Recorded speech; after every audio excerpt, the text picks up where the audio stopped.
ಅರ್ಜಿ ಗ್ರಾಮದಲ್ಲಿರುವ ಕಸೆ ವಿಲೇವಾರಿ ಘಟಕದಲ್ಲಿ ಬೆಂಕಿ ಅನಾಹುತ. 3 ದಿನಗಳಿಂದ ಬೆಂಕಿ ನಂದಿಸುವ ಕಾರ್ಯದಲ್ಲಿ ಸಿಬ್ಬಂದಿಗಳ ಶ್ರಮ. ಅಗ್ನಿಶಾಮಕ ದಳದ ಸಿಬ್ಬಂದಿಗಳಿಂದಲೂ ಬೆಂಕಿ ಕೆಡಿಸುವ ಪ್ರಯತ್ನ. ವಿರಾಜಪೇಟೆ ಪುರಸಭೆಗೆ ಸೇರಿರುವ ಅರ್ಜಿ ಗ್ರಾಮ ಘಟಕ. ಪುರಸಭಾ ಅಧ್ಯಕ್ಷರಾಗಿ ಸೇವೆ ಸಲ್ಲಿಸುತ್ತಿರುವ ಮನೆಯ ಪಂಡ ದೇಚಮ್ಮ ಕಾಳಪ್ಪ. ಸಾರ್ವಜನಿಕರು ಸಹಕಾರ ನೀಡುವಂತೆ ಮನವಿ ಮಾಡಿದ ಅಧ್ಯಕ್ಷರು. ಆದಷ್ಟು ಬೇಗನೆ ಸಮಸ್ಯೆಗೆ ಪರಿಹಾರ ಲಭಿಸಲಿದೆ ಎಂದು ವಿಶ್ವಾಸ ವ್ಯಕ್ತಪಡಿಸಿದ ದೇಚಮ್ಮ ಕಾಳಪ್ಪ. ಸ್ಥಳದಲ್ಲೇ ಮೊಕಂ ಹೂಡಿರುವ ಪುರಸಭಾ ಅಧಿಕಾರಿಗಳು ಹಾಗೂ ಸಿಬ್ಬಂದಿಗಳು. ಬೆಂಕಿಯನ್ನು ಹತೋಟಿಗೆ ತರುವ ಪ್ರಯತ್ನದಲ್ಲಿ ಮುಂದುವರಿಯುತ್ತಿರುವ ಸಿಬ್ಬಂದಿಗಳು.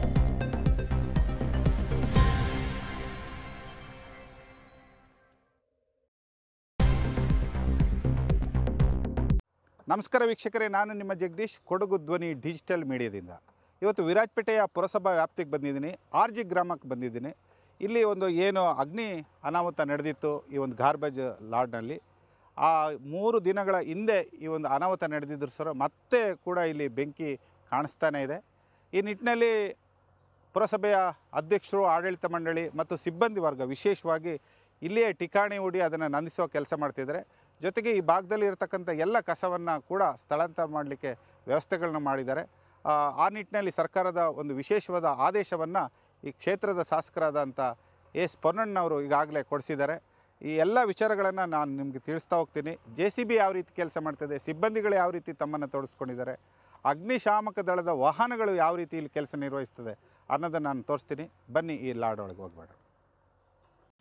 ವೀಕ್ಷಕರೇ, ತಾವೇನು ನೋಡ್ತಾ ಇದ್ದೀರಿ, ಅಗ್ನಿಶಾಮಕ ದಳದ ಸಿಬ್ಬಂದಿಗಳು ಈ ಭಾಗದಲ್ಲಿ ಬೆಂಕಿಯನ್ನು ನಂದಿಸುವ ಕೆಲಸದಲ್ಲಿ ತೊಡ್ಕೊಂಡಿದ್ದಾರೆ. ಮುಂಜಾನೆಯಿಂದಲೇ ಈ ಕಾರ್ಯಾಚರಣೆಯನ್ನು ಆರಂಭ ಮಾಡಿದ್ದಾರೆ.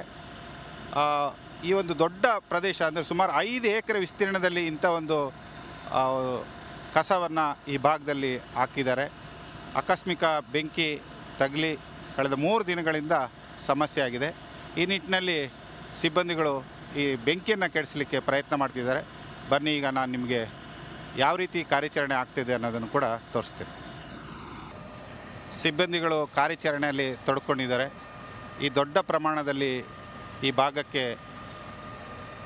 ಅಗ್ನಿ ಅನಾಹುತ ಆಗಿರೋದರಿಂದ ಇದನ್ನು ನಂದಿಸುವ ಕೆಲಸ ಮಾಡ್ತಿದ್ದಾರೆ. ಆದರೂ ಕೂಡ ಹೊಗೆ ಆಡ್ತಾ ಇದೆ. ಅದನ್ನೆಲ್ಲನೂ ಕೂಡ ಇಲ್ಲಿಯ ಸಿಬ್ಬಂದಿಗಳು ನಿಯಂತ್ರಣಕ್ಕೆ ತರಲಿಕ್ಕೆ ಪ್ರಯತ್ನ ಮಾಡಿದ್ದಾರೆ. ಮುಂಜಾನೆಯಿಂದಲೇ ಈ ಕಾರ್ಯಾಚರಣೆಯಲ್ಲಿ ಅಗ್ನಿಶಾಮಕ ದಳ ಭಾಗವಹಿಸಿದ್ದಾರೆ.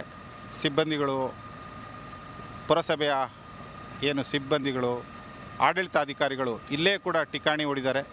ಒಟ್ಟಾಗಿ ಈ ಭಾಗದಲ್ಲಿ ಸಂಪೂರ್ಣವಾಗಿ ನಿಯಂತ್ರಣಕ್ಕೆ ತರಲಿಕ್ಕೆ ಎಲ್ಲ ಪ್ರಯತ್ನಗಳು ನಡೀತಾ ಇದೆ.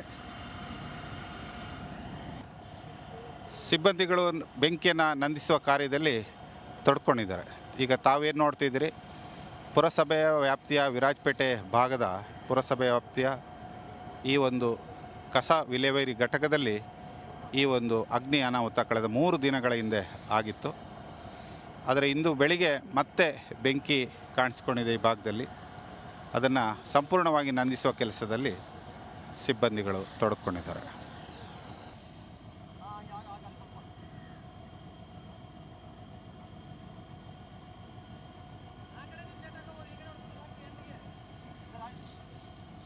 ವೀಕ್ಷಕರೇ, ನಮ್ಮ ಜೊತೆಗೆ ಅಗ್ನಿಶಾಮಕದ ಅಧಿಕಾರಿ ಇದ್ದಾರೆ. ತಮ್ಮ ಸಿಬ್ಬಂದಿಗಳ ಸಹಕಾರದಿಂದ ಇಲ್ಲಿ ಅಗ್ನಿಯನ್ನು ನಿಯಂತ್ರಣಕ್ಕೆ ತರೋಕ್ಕೆ ಪ್ರಯತ್ನ ಮಾಡ್ತಿದ್ದಾರೆ. ಅವ್ರನ್ನ ನಾನು ಮಾತಾಡಿಸ್ತೀನಿ ಯಾವ್ಯಾವ ರೀತಿ ಕಾರ್ಯಾಚರಣೆ ಆಗಿದೆ ಅಂತ. ಈಗ ನಮ್ಮ ಜೊತೆಗಿದ್ದಾರೆ ಅಧಿಕಾರಿಗಳು, ಬನ್ನಿ ಮಾತಾಡ್ಸೋಣ. ಸರ್ ನಮಸ್ತೆ. ನಾವು 1 ಗಂಟೆಯಿಂದ ಅಲ್ಲಿ ಬೆಂಕಿ ಆರಿಸ್ತಿದ್ವಿ. ಮೊನ್ನೆಯನ್ನು ಬಂದಿದ್ದು, ಕಂಟ್ರೋಲ್ ಆಗಿರಲಿಲ್ಲ. ಅದು ಹೊಗೆ ಸಿಕ್ಕಿರೆ, ಗಾಳಿ ಸಿಕ್ಕಿರೆ ಹೊಗೆ ಮತ್ತೆ ಉರಿತಲೇ ಇರ್ತೈತೆ. ಇದು ಎಷ್ಟು ನೀರು ಹೊಡೆದ್ರು ಅದು ಹೋಗಲ್ಲ ಸರ್. ಅದು ಉರಿದು ಬೂದಿ ಆಗೋವರೆಗೂ ಅದು ಹೋಗಲ್ಲ ಸರ್. ಈಗ 1 ಗಂಟೆಯಿಂದ ಕಾರ್ಯಾಚರಣೆ ಮಾಡ್ತಾಯಿದ್ದೀವಿ. ನಮ್ಮ ಸಿಬ್ಬಂದಿಯರ ಸಹಕಾರದಿಂದ ಎಲ್ಲ ಮಾಡ್ತಾಯಿದ್ದೀವಿ. ಏನು ಮಾಡ್ಬೋದು ಸರ್ ಅಂದಾಜು? ಇದ್ರ ಮೇಲೆ ಮಣ್ಣು, ಒಂದು ಲೇಯರ್ ಮಣ್ಣು ಹಾಕ್ಬೋದು ಸರ್. 4 ಇಂಚ್ ಮಣ್ಣು ಹಾಕಿದ್ರೆ ಬೆಂಕಿ ಫುಲ್ ನಂದಿ ಹೋಗುತ್ತೆ. ಇಲ್ಲಾಂದರೆ ಇದು ಇಟಾಚಿ ಕಳಿಸ್ಬಿಟ್ಟು ಫುಲ್ಲು ಒಂದು ರೌಂಡನ್ನ ಉರಿತಾ ಇರೋದನ್ನ ಬಿಟ್ಬಿಟ್ಟು ದಾರಿ ಮಾಡ್ದಾಗ ಮಾಡಿದರೆ ಅದು ಬೇರೆ ಕಡೆಗೆ ಸ್ಪ್ರೆಡ್ ಆಗಲ್ಲ ಸರ್. ಇದು ಆ ನಿಟ್ಟಿನಲ್ಲಿ ಪ್ರಯತ್ನ ಆಗ್ತಾಯಿದೆ ಸರ್. ಅವ್ರು ಹೇಳಿದ್ವಿ. ಅವ್ರು ಇನ್ನೂ ಅದ್ರ ಬಗ್ಗೆ ಏನೂ ಆಕ್ಷನ್ ತಗೊಂಡಿಲ್ಲ ಸರ್. ಸಲಹೆ ಕೊಟ್ಟಿದ್ದೀವಿ ಸರ್. ನಾವು ಸಿಬ್ಬಂದಿಗಳು ಕೆಲಸ ಮಾಡ್ತಾಯಿದ್ದೀವಿ ಸರ್. ವೀಕ್ಷಕರು, ತಾವೇನು ನೋಡ್ತಿದ್ದೀರಿ, ಈಗ ಸಂಪೂರ್ಣವಾಗಿ ಈ ಭಾಗದಲ್ಲಿ ಅಗ್ನಿ ಅನಾಹುತ ಆಗಿತ್ತು. ಅದನ್ನು ನಿಯಂತ್ರಣ ತರಕ್ಕೆ ಅಗ್ನಿಶಾಮಕ ದಳ ಎಲ್ಲ ಪ್ರಯತ್ನ ಮಾಡಿದ್ದಾರೆ. ಆದರೂ ಕೂಡ ಒಳಗಡೆನೇ ಹೊಗೆ ಆಡ್ತಾನೇ ಇದೆ.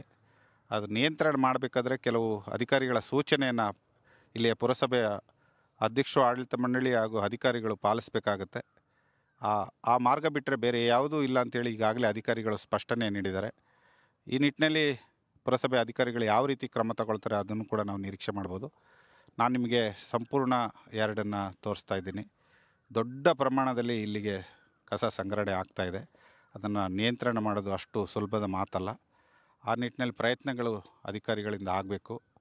ಆ ಒಂದು ಪ್ರಯತ್ನನೂ ಕೂಡ ಇಲ್ಲಿ ಕಳೆದ 3 ದಿನಗಳಿಂದ ಇಲ್ಲಿ ಅಧಿಕಾರಿಗಳು ಮಾಡ್ತಾಯಿದ್ದಾರೆ. ಮತ್ತಷ್ಟು JCP ವರ್ಕ್ಗಳನ್ನ ನಾನು ನಿಮಗೆ ತೋರಿಸ್ತೀನಿ, ಬನ್ನಿ ನೋಡ್ಕೊಂಡು ಬರೋಣ. ಈ ಭಾಗದಲ್ಲಿ JCP ಕೂಡ ತನ್ನ ಕೆಲಸವನ್ನು ಮಾಡ್ತಾಯಿದೆ. ಎಲ್ಲ ಕಸವನ್ನು ಕ್ಲಿಯರ್ ಮಾಡಲಿಕ್ಕೆ ಪ್ರಯತ್ನ ಮಾಡ್ತಾಯಿದೆ. ಪುರಸಭಾ ಅಧಿಕಾರಿಗಳು ಈ ನಿಟ್ಟಿನಲ್ಲಿ ಎಲ್ಲ ಪ್ರಯತ್ನಗಳು ಕೂಡ ಯಶಸ್ವಿಯಾಗಿ ಮಾಡ್ತಾಯಿದ್ದಾರೆ. ತಾವೀಗ ನೋಡ್ತಾ ಇದ್ದೀರಿ RG ಗ್ರಾಮದಲ್ಲಿರ್ತಕ್ಕಂಥ ಈ ಒಂದು ಕಸ ವಿಲೇವಾರಿ ಘಟಕದಲ್ಲಿ ದೊಡ್ಡ ಪ್ರಮಾಣದಲ್ಲಿ ಅಗ್ನಿ ಅನಾಹುತ ಆಗಿರೋದನ್ನು ನಿಯಂತ್ರಣಕ್ಕೆ ತರೋ ಎಲ್ಲ ಪ್ರಯತ್ನಗಳು ಕೂಡ ಸುಲಲಿತವಾಗಿ ನಡೀತಾನೇ ಇದೆ. ಬಿಸಿಲಿನ ಧಗೆ ಒಂದು ಕಡೆ ಭಾರಿ ಜೋರಾಗಿದ್ದರೂ ಸಹ ಅಗ್ನಿಶಾಮಕ ದಳಕ್ಕೆ ಬೇಕಾದಂಥ ನೀರನ್ನು ಪುರಸಭೆ ಕೊಡಲಿಕ್ಕೆ ಪ್ರಯತ್ನ ಮಾಡ್ತಾಯಿದೆ. ಟ್ಯಾಂಕರ್ ಮೂಲಕ ಇಲ್ಲಿಗೆ ನೀರನ್ನು ತಂದು ಅದನ್ನು ಈ ಒಂದು ಅಗ್ನಿಶಾಮಕ ದಳದ ವಾಹನಕ್ಕೆ ತುಂಬುವುದರ ಮೂಲಕ ಆ ನಂತರ ಕಾರ್ಯಾಚರಣೆ ಇಲ್ಲಿ ಮಾಡ್ತಾಯಿದ್ದಾರೆ. ಬೆಂಕಿ ನಂದಿಸುವ ಕೆಲಸಕ್ಕೆ ಈ ನೀರನ್ನು ಬಳಸ್ಕೊಳ್ತಿದ್ದಾರೆ. ಈಗ ತಾವೇನು ನೋಡ್ತಾ ಇದ್ದೀರಿ, ಈ ಪುರಸಭೆ ಟ್ಯಾಂಕರ್ ಮೂಲಕ ಬಂದಂಥ ನೀರನ್ನು ಇಲ್ಲಿ ಸಂಗ್ರಹಣೆ ಮಾಡಿ ನಂತರ ಈ ಒಂದು ಕಾರ್ಯಾಚರಣೆ ಪ್ರಾರಂಭ ಆಗ್ತಾಯಿದೆ.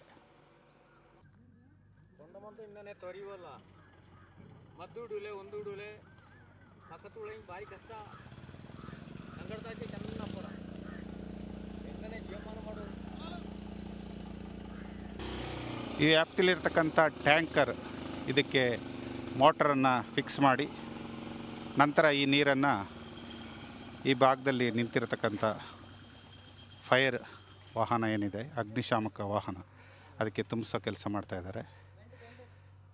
ಎಲ್ಲ ರೀತಿಯ ಪ್ರಯತ್ನಗಳನ್ನು ಸಿಬ್ಬಂದಿಗಳು ಮಾಡ್ತಾಯಿದ್ದಾರೆ. ಕಳೆದ 3 ದಿನಗಳಿಂದ ಇಂಥ ಒಂದು ಸಮಸ್ಯೆ ಎದುರಾಗಿದೆ. ಸಹಜವಾಗಿ ಸುತ್ತಮುತ್ತಲಿನ ಗ್ರಾಮಸ್ಥರಿಗೆ ಹೊಗೆಯಿಂದ ಸಮಸ್ಯೆಗಳು ಆಗ್ತಾಯಿದೆ. ಅದನ್ನೆಲ್ಲ ನಿಯಂತ್ರಣ ಮಾಡಲಿಕ್ಕೆ ವಿಶೇಷ ಪ್ರಯತ್ನಗಳು ಕೂಡ ಪುರಸಭೆಯಿಂದ ನಡೀತಾ ಇದೆ.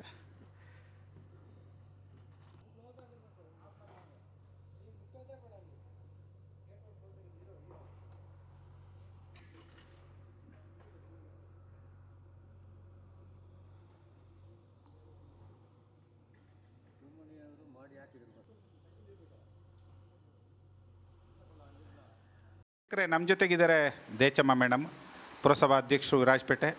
ಈಗಾಗಲೇ RG ಗ್ರಾಮದಲ್ಲಿ ಇರತಕ್ಕಂಥ ಕಸ ವಿಲೇವಾರಿ ಘಟಕಕ್ಕೆ ಬೆಂಕಿ ಬಿದ್ದ ನಂತರ ಇಲ್ಲಿ ಒಂದು ಕಾರ್ಯಾಚರಣೆಯನ್ನು ಮಾಡಿದರು. ಒಂದು ತಹಬಂದಿಗೆ ಬರ್ತಾಯಿತ್ತು. ನಂತರ ಹೊಗೆ ಕಾಣಿಸ್ಕೊಂಡ್ರು. ಮತ್ತೆ ಕೂಡ ಕಾರ್ಯಾಚರಣೆ ಮಾಡಿ ಅಧಿಕಾರಿಗಳನ್ನು ಸಕ್ರಿಯವಾಗಿ ಅಲ್ಲಿಗೇ ನಿಯೋಜನೆ ಮಾಡಿದ್ದಾರೆ. ಈಗ ಈ ಬಗ್ಗೆ ಒಂದಷ್ಟು ಅನುದಾನನೂ ಕೂಡ ಸರ್ಕಾರ ಕೊಟ್ಟಿದೆ. ಅದರಲ್ಲೂ ಆದಷ್ಟು ಬೇಗ ಅದು ಕಾರ್ಯಪ್ರವೃತ್ತ ಆಗಲಿಕ್ಕೆ ಒಂದು ಯೋಜನೆಯನ್ನು ಕೂಡ ತಯಾರು ಮಾಡ್ತಿದ್ದಾರೆ. ಮೇಡಮ್, ಏನು ಹೇಳೋಕ್ಕೆ ಇಷ್ಟಪಡ್ತೀರಿ ಮೇಡಮ್ ಘಟನೆ ಬಗ್ಗೆ? ನಮಸ್ಕಾರಗಳು.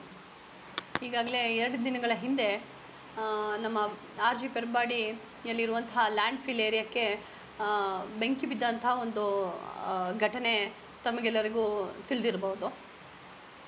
ಮಧ್ಯಾಹ್ನ ಸುಮಾರು 2 ಗಂಟೆಯ ಹೊತ್ತಿಗೆ ನಮಗೆ ಅಲ್ಲಿಂದ ಮೆಸೇಜ್ ಬರುತ್ತೆ, ಈ ರೀತಿ ಬೆಂಕಿ ಹಚ್ಕೊಂಡಿದೆ ಅಂತ ಹೇಳ್ಕೊಂಡು. ತುರ್ತಾಗಿ ನಾವು ಮತ್ತು ಪುರಸಭೆ ಅಧಿಕಾರಿಗಳು ನಾವೆಲ್ಲ ಸೇರಿಕೊಂಡು ಅಲ್ಲಿ ಹೋಗ್ಬಿಟ್ಟು ನೋಡುವಾಗ ನಾವೇನೋ ಚಿಕ್ಕ ಪ್ರಮಾಣದಲ್ಲಿ ಬೆಂಕಿ ಇರ್ಬೋದು, ಅದನ್ನು ನಮ್ಮ ಸಿಬ್ಬಂದಿಗಳ ಜೊತೆನೇ ನಾವು ಕೈ ಜೋಡಿಸ್ಕೊಂಡು ನಾವು ಟ್ಯಾಂಕರ್ ಮೂಲಕ ನಾವು ಅದನ್ನು ಬೆಂಕಿನ ನಂದಿಸುವ ಕೆಲಸಕ್ಕೆ ಕೈ ಎತ್ಕೊಂಡು ಅದರ ಕೈ ಜೋಡಿಸೋದು. ಆದರೆ ಕಾರಣಾಂತರದಿಂದ ಬಹಳ ಬಿಸಿಲು ಹಾಗೆ ಗಾಳಿಗಳು ಯಥೇಚ್ಛವಾಗಿ ಗಾಳಿ ಬರ್ತಾ ಇರೋದ್ರಿಂದ ನಮಗೆ ಬೆಂಕಿ ಅಲ್ಲಿಂದಲೇ ಕಾಣಲಿಕ್ಕೆ ಹತ್ಕೊಳ್ಳಿಕ್ಕೆ ಶುರುವಾಯಿತು. ಸೊ ಇಮಿಡಿಯೇಟ್ಲಿ ನಾವು ಫೈರ್ ಇಂಜಿನ್ನ ಕರೆಸುವಂಥ ಕೆಲಸ, ಗೋಣಿಕೊಪ್ಪದಿಂದ ಫೈರ್ ಇಂಜಿನ್ನ ಕರೆಸಿ ನೀರು ಹಾಕಲಿಕ್ಕೆ ಶುರು ಮಾಡೋದು.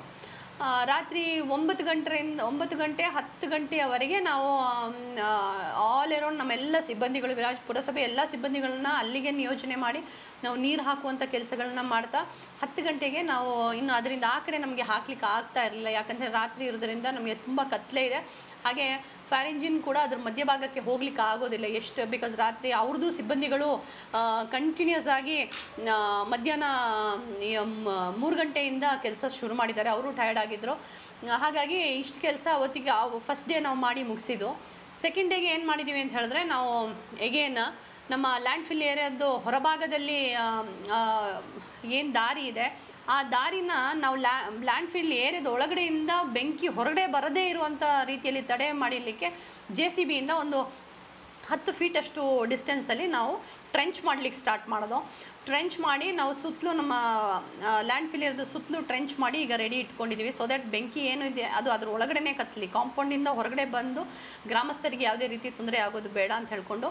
ಆದರೆ ಸಾಕಷ್ಟು ಸುತ್ತಮುತ್ತಲಲ್ಲಿರುವ ಗ್ರಾಮಸ್ಥರಿಗೆ ತುಂಬ ತೊಂದರೆ ಆಗಿದೆ, ಅದು ನಮಗೆ ಗೊತ್ತು. ಯಾಕಂತ ಹೇಳಿದ್ರೆ ಬರ್ತಾ ಇರುವಂಥ ಹೊಗೆ ಬಹಳ ದೊಡ್ಡ ಗಾತ್ರದಲ್ಲಿ ಹೊಗೆ ಬರ್ತಾ ಇದೆ ಅದರ ಒಳಗಡೆಯಿಂದ.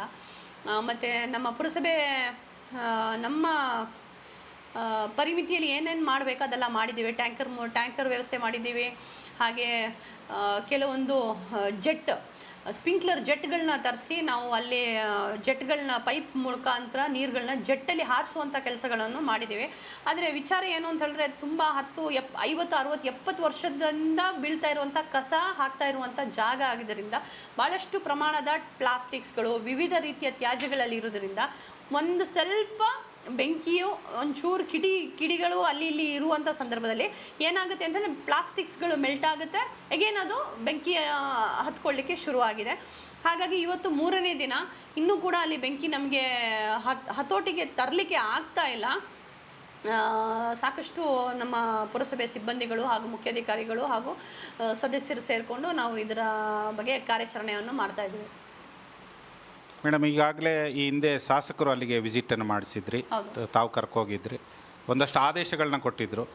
ಒಂದು ಅನುದಾನ ಏನಾದರೂ ಆ ಬಗ್ಗೆ ಬಂದಿರ್ಬೋದಾ ಮೇಡಮ್? ಯಾವ ರೀತಿ ಆಗುತ್ತೆ? ಹೌದು, ಈಗಾಗಲೇ ಒಂದು 2 ತಿಂಗಳ ಹಿಂದೆ ಶಾಸಕರನ್ನ ನಾವು ಲ್ಯಾಂಡ್ ಫಿಲ್ ಏರಿಯಾಕ್ಕೆ ಒಂದು ವಿಸಿಟಿಂಗ್ ಕರ್ಕೊಂಡು ಹೋಗಿ ಅವರಿಗೆ ನಮ್ಮ ಲ್ಯಾಂಡ್ ಫಿಲ್ ಏರಿಯಾದ ವಿಚಾರಗಳ ಬಗ್ಗೆ ಅವರಿಗೆ ಮನದಟ್ಟಾಗುವ ರೀತಿಯಲ್ಲಿ ಅವರಿಗೆ ವಿಚಾರಗಳನ್ನು ಮುಟ್ಟಿಸಿದ್ದೇವೆ. ಹಾಗೆ ಅವರು ಕೂಡ ನಮ್ಮ ವೈಜ್ಞಾನಿಕ ರೀತಿಯಲ್ಲಿ ನೀವು ಈ ಲ್ಯಾಂಡ್ ಫಿಲ್ ಏರಿಯಾಗಳನ್ನು ನೀವು ಡೆವಲಪ್ ಮಾಡಬೇಕು ಅಂತ ಹೇಳುವಂಥ ಸೂಚನೆಗಳನ್ನು ನಮಗೆ ಈಗಾಗಲೇ ನೀಡಿರುತ್ತಾರೆ. ಹಾಗೆ ಶಾಸಕರು ಭಾಳಷ್ಟು ಮುತುವರ್ಜಿಯನ್ನು ವಹಿಸಿ ಈಗಾಗಲೇ ನಮಗೆ ಸರ್ಕಾರದ ವತಿಯಿಂದ ನಮ್ಮ ಪುರಸಭೆ ವ್ಯಾಪ್ತಿಯ ಲ್ಯಾಂಡ್ ಫಿಲ್ ಏರಿಯಾಕ್ಕೆ 3 ಕೋಟಿ ಅನುದಾನಗಳನ್ನು ಅವರು ಬಿಡುಗಡೆ ಈಗಾಗಲೇ ಮಾಡಿರುತ್ತಾರೆ. ಸೊ ಅದು ಕೂಡ ಟೆಂಡರ್ ಹಂತದಲ್ಲಿ ಇದ್ದು ಈಗಾಗಲೇ ಲೆಟರ್ ಆಫ್ ಆಕ್ಸೆಪ್ಟೆನ್ಸ್ ನಾವು ಕಾಂಟ್ರಾಕ್ಟರ್ಗಳಿಗೆ ನೀಡಿರುತ್ತೇವೆ. ಶಾಸಕರು ಈಗಾಗಲೇ ಜಿಲ್ಲಾಧಿಕಾರಿಗಳ ಜೊತೆ ಮಾತನಾಡಿದ್ದಾರೆ, ಹಾಗೆ ಅವರಿಗೆ ನಿರ್ದೇಶನಗಳನ್ನು ಕೊಟ್ಟಿದ್ದಾರೆ. ಸೊ ಆ ಕಾಂಟ್ರಾಕ್ಟರ್ ಉತ್ತರಕಾಶ್ ಬಲ್ ಸಾಹೇಬ್ ಪಾಟೀಲ್ ಅಂತ ಹೇಳುವಂಥವರು, ಅವರು ಕಲ್ಯಾಣಿ ನಗರ್ ಪುಣೆ ಮಹಾರಾಷ್ಟ್ರ ಅವರು ಈ ಕಾಂಟ್ರಾಕ್ಟನ್ನು ತೆಗೆದುಕೊಂಡಿದ್ದಾರೆ. ಸೊ ಇವರ ಕೆಲಸ ಏನು ಬರುತ್ತೆ ಅಂತ ಹೇಳಿದ್ರೆ, ಲೆಗಸಿ ವೇಸ್ಟ್ಗಳು ನಮ್ಮ ಪುರಸಭೆ ವ್ಯಾಪ್ತಿಯ ಲ್ಯಾಂಡ್ ಫಿಲ್ ಏರಿಯಾದಲ್ಲಿ ಇರುವಂತಹ ಬಯೋ ರೆಡಿಮಿಡೇಷನ್ ಆಫ್ ಲೆಗಸಿ ವೇಸ್ಟ್ ಏನಿದೆ ಅದನ್ನು 35,000 ಮೆಟ್ರಿಕ್ ಟನ್ನಷ್ಟು ಲೆಗಸಿ ವೇಸ್ಟ್ಗಳನ್ನ ನಮ್ಮ ಲ್ಯಾಂಡ್ ಫಿಲ್ ಏರಿಯಾದಿಂದ ಖಾಲಿ ಮಾಡುವಂತಹ ಒಂದು ಕಾಂಟ್ರಾಕ್ಟ್ ಅವರಿಗೆ ಈಗಾಗಲೇ ನೀಡಲಾಗಿದೆ. ಇನ್ನೇನು 10 ರಿಂದ 15 ದಿನ ಅಥವಾ 20 ದಿನಗಳ ಒಳಗಾಗಿ ಅವರು ಬಂದುಬಿಟ್ಟು ಹ್ಯೂಜ್ ಮಿಷನರೀಸ್ಗಳು ಏನಿದೆ ಆ ಮಿಷನರೀಸ್ಗಳನ್ನ ನಮ್ಮ ಲ್ಯಾಂಡ್ ಫಿಲ್ ಏರಿಯಾದಲ್ಲಿ ಹಾಕಿ ಇನ್ನು ಅವರು ನಮ್ಮ ಸೈಂಟಿಫಿಕ್ ರೀತಿಯಲ್ಲಿ ನಾವು ಸೆಗ್ರಿಗೇಷನನ್ನು ಮಾಡಲು ನಾವು ಮುಂದಾಗಿದ್ದೀವಿ. ಮೇಡಮ್, ಬಿಸಿಲಿನ ಬೇಗೆ ಜಾಸ್ತಿ ಆಗ್ತಾ ಇದೆ, ಆ ಭಾಗದಲ್ಲಿ ಹೊಗೆ ಕೂಡ ಜಾಸ್ತಿ ಆಗ್ತಿದೆ. ಈ ಕೊಡಗು ಧ್ವನಿ ಮೂಲಕ ಜನರಿಗೆ, ಆ ಭಾಗದ ನಿವಾಸಿಗಳಿಗೆ ಏನು ಹೇಳೋಕ್ಕೆ ಇಷ್ಟಪಡ್ತೀವಿ? ಹೌದು, ಈಗ ತಮಗೆಲ್ಲರಿಗೂ ಗೊತ್ತಿರೋ ಥರ ಕೊಡಗಿನಲ್ಲೇ 5 ಎಕರೆ ಲ್ಯಾಂಡ್ ಫಿಲ್ ಏರಿಯಾ ಇರುವಂತಹ ಒಂದು ಹೆಗ್ಗಳಿಕೆ ವಿರಾಜಪೇಟೆ ಪುರಸಭೆಗೆ ಸೇರಿದ್ದು. ಬಟ್ ಕಾರಣಾಂತರದಿಂದ 50, 60, 70 ವರ್ಷಗಳಿಂದ ನಾವಲ್ಲಿ ಸೈಂಟಿಫಿಕ್ ರೀತಿಯಲ್ಲಿ ಮಾಡಲಿಕ್ಕೆ ಟ್ರೈ ಮಾಡ್ತಾ ಕೆಲವೊಂದು ಆ ಮಟ್ಟಿಗೆ ನಮಗೆ ಫಂಡ್ ಶಾರ್ಟೇಜ್ ಆಯಿತು ಅಥವಾ ಪೌರ ಕಾರ್ಮಿಕರ ಕೊರತೆ, ನಾನಾ ರೀತಿಯ ಕಾರಣದಿಂದ ನಾವು ಟು ದ ಎಕ್ಸ್ಟೆಂಟ್ ನಾವು ಫುಲ್ಫಿಲ್ ಮಾಡಲಿಕ್ಕೆ ಆಗಲಿಲ್ಲ. ಸೈಂಟಿಫಿಕ್ ರೀತಿಯಲ್ಲಿ ನಮಗೆ ಫುಲ್ಫಿಲ್ ಮಾಡಲಿಕ್ಕೆ ಆಗಲಿಲ್ಲ, ಅದು ಎಲ್ಲರಿಗೂ ಗೊತ್ತಿರೋಂಥ ವಿಚಾರ. ಹಾಗಾಗಿ ನಾನು ಅಲ್ಲಿದ್ದ ಗ್ರಾಮಸ್ಥರು ಹಾಗೂ ಅಲ್ಲಿರೋ ನಾಗರಿಕರಿಗೆ ನನ್ನ ಕಡೆಯಿಂದ ಏನು ವಿನಂತಿಸ್ತೀನಿ ಅಂತ ಹೇಳಿದ್ರೆ, ದಯವಿಟ್ಟು ಅಧಿಕಾರಿಗಳ ಜೊತೆ ಕೈ ಜೋಡಿಸಿ ತಾವು. ಹಾಗೆ ಮುಂದಿನ ದಿನಗಳಲ್ಲಿ ಖಂಡಿತವಾಗಿಯೂ ಶಾಸಕರು ಖಂಡಿತವಾಗಿಯೂ ಅವರಿಗೆ ಒಳ್ಳೆಯ ಬದುಕುವಂಥ ಪರಿಸರವನ್ನು ಮಾಡಿಕೊಡುವಂತಹ ದೃಷ್ಟಿಯಿಂದ ಅವರು ಈಗಾಗಲೇ ಫಂಡ್ಸ್ಗಳನ್ನು ಅಲಾಟ್ಮೆಂಟ್ ಮಾಡಿದ್ದಾರೆ. ಕೆಲವೇ ದಿನಗಳಲ್ಲಿ ಇನ್ನು 1 ತಿಂಗಳ ಅವಧಿಯ ಒಳಗಡೆ 100% ಖಂಡಿತವಾಗಿಯೂ ಒಳ್ಳೆಯ ಮಿಷನರೀಸ್ಗಳು ಬಂದು ಒಳ್ಳೆಯ ರೀತಿಯಲ್ಲಿ ಹಾಗೂ ಉತ್ತಮ ರೀತಿಯಲ್ಲಿ ಸೈಂಟಿಫಿಕ್ ರೀತಿಯಲ್ಲಿ ನಾವು ಕಸವನ್ನು ಬೇರ್ಪಡೆ ಮಾಡುವತ್ತ ನಾವೆಲ್ಲರೂ ಶ್ರಮಿಸಲಿದ್ದೇವೆ. ಡೆಫಿನೆಟ್ಲಿ ನಾವು ಮಾಡ್ತೀವಿ ಅಂತ ಹೇಳಲಿಕ್ಕೆ ಇಷ್ಟಪಡುತ್ತೇನೆ. Thank you. ಬಿಡುವಿಲ್ಲದ ಸಮಯದ ನಡುವೆ ಕೊಡಗು ಧ್ವನಿಯೊಂದಿಗೆ ದೇಚಮ್ಮ ಕಾಳಪ್ಪನವರು ಸಾಕಷ್ಟು ವಿಚಾರಗಳನ್ನು ಹಂಚ್ಕೊಂಡಿದ್ದಾರೆ. ಭಾರಿ ಬ್ಯುಸಿ ಇದ್ದಾರೆ, ಎಲ್ಲ ಕಡೆಗೂ ವಿಸಿಟ್ ಮಾಡ್ತಾಯಿದ್ದಾರೆ. ಅಲ್ಲಲ್ಲಿ ಬೆಂಕಿಗಳು ಕಾಣಿಸ್ತಾ ಇದೆ. ಹಗಲು ರಾತ್ರಿ ಪಂಚಾಯಿತಿಯ ಕೆಲಸಕ್ಕಾಗಿ ಕೆಲಸ ಮಾಡ್ತಿದ್ದಾರೆ. ಕಾರ್ಯಕ್ರಮದ ಅಂಗವಾಗಿ ಅವರಿಗೆ ಧನ್ಯವಾದ.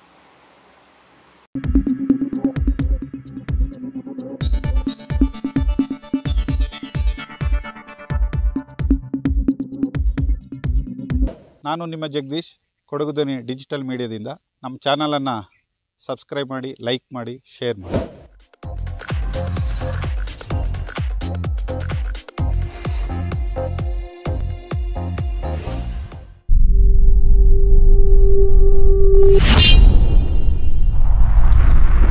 ಕೊಡಗು ಧ್ವನಿ ಡಿಜಿಟಲ್ ಮೀಡಿಯಾ, ಇದು ಕೊಡಗಿನ ನಂಬರ್ 1 ಯೂಟ್ಯೂಬ್ ಚಾನಲ್.